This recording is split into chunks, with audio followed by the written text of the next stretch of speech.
Hello everybody, welcome back to yet another video lecture on Judicious Amit Sharma Law Classes. We will be continuing with our business law subject, and the topic which we are going to cover for the day is the essential elements of a valid contract. An agreement becomes a contract only after enforceability by law is added to it. Okay, now if you look at the definition of contract, then according to section 2H of the Indian Contract Act 1872, an agreement enforceable by law is a contract. अब ये जो enforceable word है वही students को सबसे ज्यादा परेशान करता है कि आखिर इस enforceability का मीनिंग क्या है और इसका सोर्स क्या है. See, enforceability simply means when there is a legal remedy which is available or when we can file a case. मतलब कि हम पुलिस और जुडिशरी की हेल्प अवेल कर सकते हैं टू गेट जस्टिस, और इस एनफोर्सेबिलिटी का सोर्स है essential elements of a valid contract, यानी कि वो एलिमेंट्स जो अगर एक एग्रीमेंट में आ जाएं तो वो कॉन्ट्रैक्ट बन जाएगा.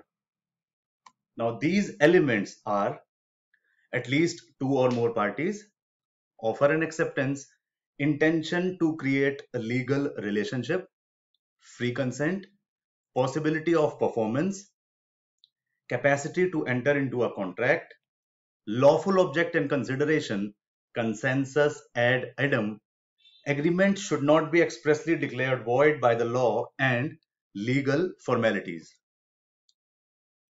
Now, let's go through each one of the elements one by one to understand them more precisely.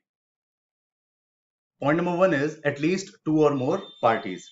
See, किसी भी कॉन्ट्रैक्ट को करने के लिए कम से कम दो पार्टीज की जरूरत होती है. One party could be a seller, a landlord, or a creditor, and the other could be a buyer, a tenant, or a debtor. अब सवाल ये उठता है कि क्या कोई इंसान खुद अपने आप से कॉन्ट्रैक्ट कर सकता है? The answer is no. Next element is offer and acceptance. See, there has to be an offerer who gives an offer to the other party, and that offer should be very clearly communicated, as well as the terms and conditions should also be very precise.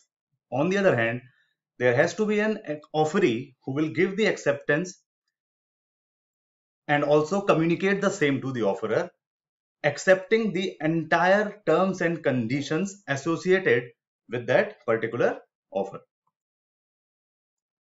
Next is intention to create legal relationships. See, अगर दोनों parties जो एक contract में आ रहे हैं इस intention के साथ कॉन्ट्रैक्ट बना रहे हैं कि अगर सामने वाली पार्टी ने कॉन्ट्रैक्ट तोड़ा तो मैं केस फाइल कर दूंगा या मैं केस फाइल कर दूंगी, तो इसका मतलब है कि intention to create legal relationship present है. बाय डिफॉल्ट जो हमारे कमर्शियल एग्रीमेंट होते हैं उसमें ये intention is presumed to be present, whereas in social and domestic agreements this intention to create legal relationship is not by default said to be present. Next is free consent.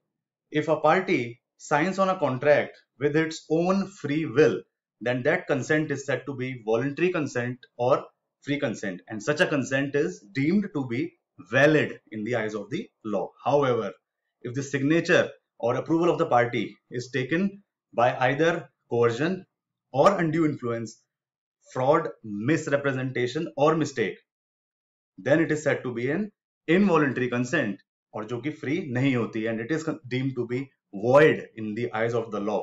Void is opposite of valid. Next is possibility of performance.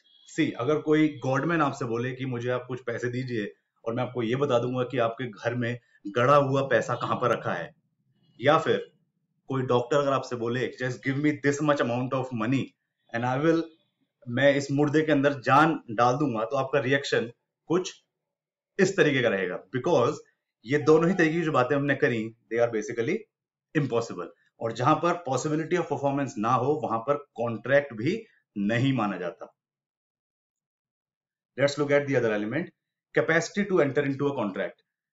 Indian contract act 1872 में कुछ ऐसे लोग या कुछ ऐसे specific class of लोग बताए गए हैं जिनसे अगर आप कॉन्ट्रैक्ट करेंगे तो वो कॉन्ट्रैक्ट बाय डिफॉल्ट इनवैलिड होंगे. For example, a contract with a minor, that means anybody who is below the age of 18 years, उसके साथ कोई कॉन्ट्रैक्ट करेंगे तो वो वैलिड नहीं रहेगा. Second class of person is person of unsound mind. कोई भी ऐसा व्यक्ति जो दिमागी तौर पर स्टेबल नहीं है, उसके साथ अगर आप कॉन्ट्रैक्ट करते हैं तो that is also considered not a valid contract. Third is a person disqualified by law. कोई ऐसा इंसान जो ऑलरेडी या तो जेल में है या सजा काट रहा है, उसके साथ कोई भी कॉन्ट्रैक्ट आप करेंगे that would not be valid. Next is alien enemy. अब ये एलियन एनिमी क्या होता है ये देख लेते हैं. Suppose you are doing an import export business with a person from of another country, right, and everything is going good, but all of a sudden war is declared between the two nations because of any reason.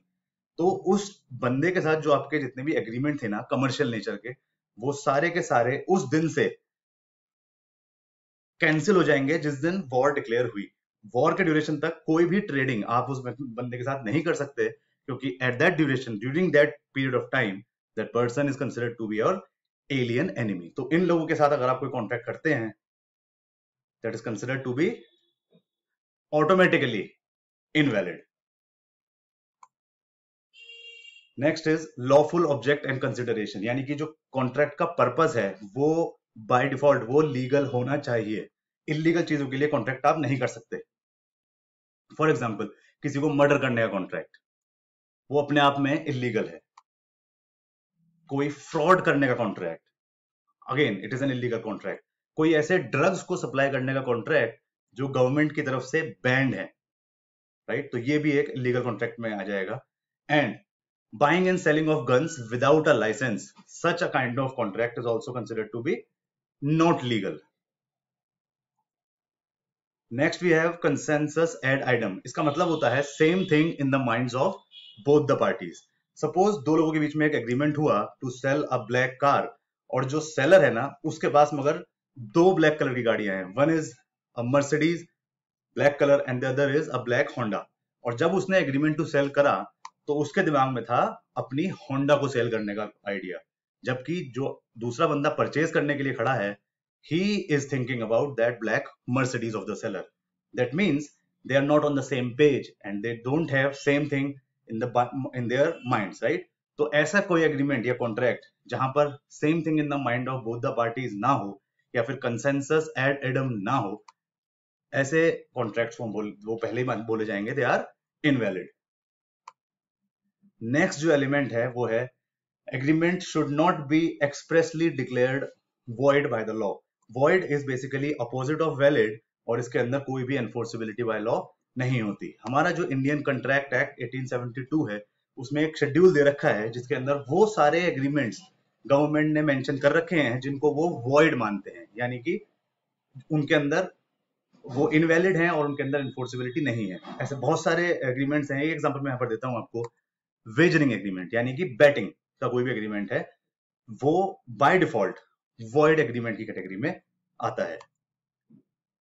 Next is legal formalities. ये कुछ ऐसे legal formalities होती हैं जो हमें करनी इसलिए जरूरी है क्योंकि अगर ये आप नहीं करेंगे तो ऐसा नहीं है कि आपका कॉन्ट्रैक्ट इलीगल हो जाएगा, नहीं, मगर वो उसकी वैलिडिटी खत्म हो जाएगी. मतलब कि आप उसको एनफोर्सेबल बाय लॉ नहीं करवा पाएंगे. फॉर एग्जाम्पल, कई कॉन्ट्रैक्ट में स्टैम्प ड्यूटी पेमेंट करनी पड़ती है. कुछ कॉन्ट्रैक्ट बाय डिफॉल्ट बोला गया है कि रिटन फॉर्म में ही हो. कुछ कॉन्ट्रैक्ट्स का रजिस्ट्रेशन होना बहुत जरूरी है और कहीं पर हमें विटनेसेस की बहुत ज्यादा जरूरत पड़ती है. अगर आपने ये बाकी कॉन्ट्रैक्ट आपका बिल्कुल ठीक है, मगर आपने अगर ये लीगल फॉर्मेलिटीज फॉलो नहीं करी, देन सच जो ये कॉन्ट्रैक्ट जो रिजल्ट उसका आएगा ना, उसमें आप एनफोर्सिबिलिटी बाय लॉ गवर्नमेंट की तरफ से एक्सपेक्ट बिल्कुल भी नहीं कर सकते. सो ये अपने आप में एक सारा प्रॉब्लमेटिक हो जाएगा. तो आज जो हमने देखे basically 10 essential elements of a valid contract थे. ठीक है, नेक्स्ट वीडियो में इनके आगे की बात करेंगे. So that is all about the topic of the day. Hope you like the video. Thanks for your time and patience. See you in the next video. Bye bye and take care. It's me, Amit Sharma, signing off. Thank you so much.